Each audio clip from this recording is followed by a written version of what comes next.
જય શ્રી કૃષ્ણ બધાને. તો કેમ છો બધા? આશા કરું છું કે આ બધા મજામાં હશો.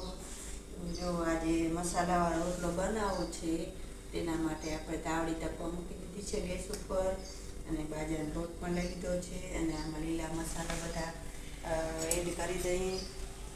લસણ, મેથી, ધાણા અને લીલું મરચું સમારીને અંદર બધું એડ કરી દીધું છે આપણે. અને હવે આપણે થોડા થોડા સૂકા મસાલા નાખશું, થોડી હળદર, થોડું ધાણા પાવડર, થોડું લાલ મરચું, તેને મિક્સ કરી લઈએ બરાબર.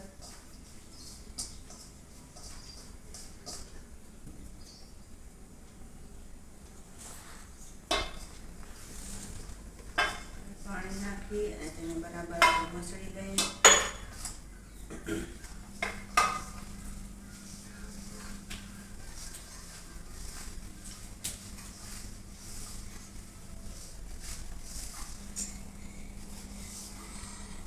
જય શ્રી કૃષ્ણ કરી દો બધાને.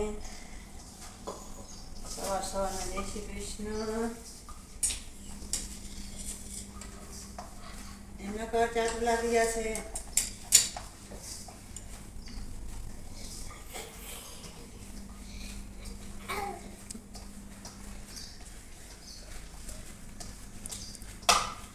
થોડું થોડું પાણી નાખતા જવાનું, મસાતું જવાનું.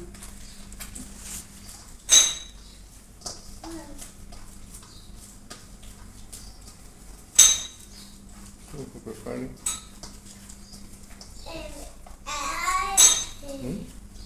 શું ખબર? હા લઈ એક જ બરાબર આપણે મસળી દો છે. હવે તેનું ગોળ બનાવી અને આપણે તેને ટીપી લઈશું.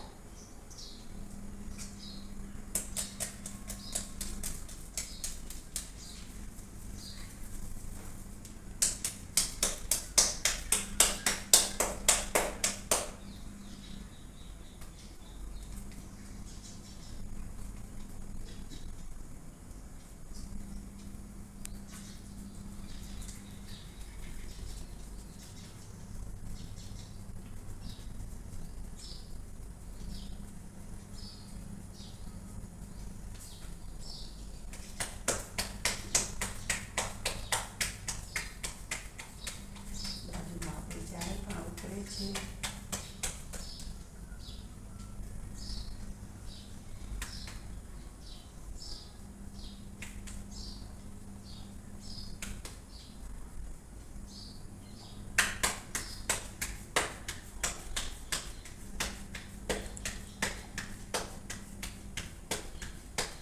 તો જો આપણો મસ્ત રોટલો ટીપાઈ ગયો છે. હવે તેને આપણે તાવડીમાં નાખી દઈશું.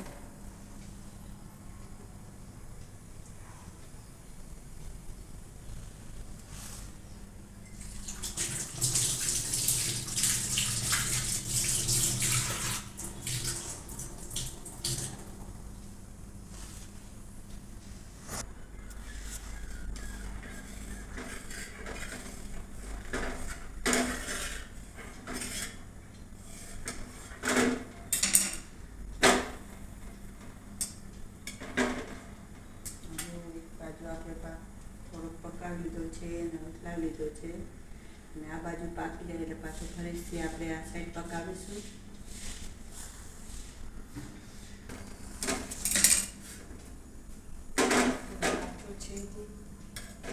પકવા દેશું. જો હવે આ સાઈડ પાકી ગયું છે, આપણે ઉથલાવીને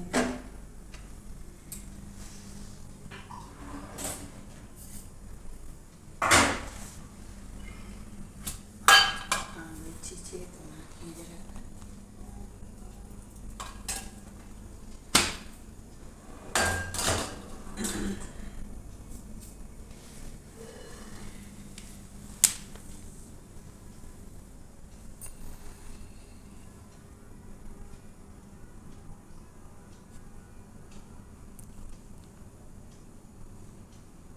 આપણી ચાય બનીને રેડી થઈ ગઈ છે. આપણે તેને ગાળી લઈશું.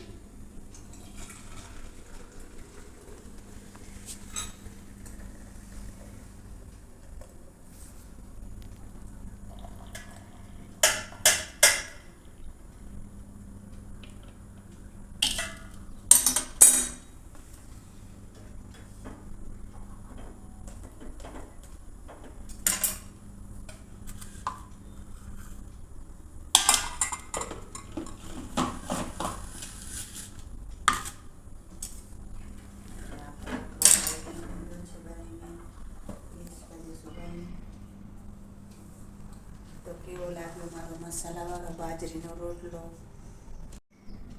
તો જો રોટલો બની રેડી થઈ ગયો છે. અને જો આપણે આવો છે રોટલાનો અંદરનો દેખાવ જુઓ તમે. અને હવે આપણે તેમાં ઘી પણ લગાડી દઈએ મસ્ત, જેથી કરીને વધુ ટેસ્ટી બને, ખાવામાં સ્વાદિષ્ટ લાગે. તમે પણ આ રીતે બનાવજો. અને ચેનલમાં નવા હો તો લાઈક, શેર, સબસ્ક્રાઈબ કરવાનું ભૂલતા નહીં. જય શ્રી કૃષ્ણ બધાને.